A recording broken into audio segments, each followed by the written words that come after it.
رسول اللہ صلی اللہ علیہ وسلم نے فرمایا جو کوئی کسی روزہ دار کو افطار کرا دے تو اس کو روزہ دار کے برابر ثواب ملے گا اور روزہ دار کے ثواب میں سے کوئی کمی نہیں ہوگی۔ سبحان اللہ، روزہ دار کا روزہ افطار کرانا اس میں بھی روزے کے برابر ثواب ہے۔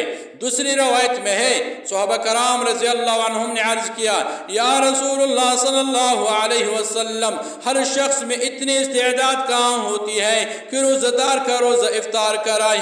آپ صلی اللہ علیہ وسلم نے فرمایا یہ ثواب اس کو بھی ملے گا جو روزہ دار کا روزہ دودھ ملے ہوئے پانی ایک گھونٹ پلا دے یا ایک کھجور یا ایک گھونٹ پانی سے کھلوا دے، اور جو کوئی روزہ دار کو پیٹ بھر کے کھلا دے اس کو تو اللہ تعالیٰ میرے حوض سے ایک گھونٹ پلائے گا، اس کے بعد وہ پیاسا نہ ہوگا یہاں تک کہ جنت میں داخل ہوگا۔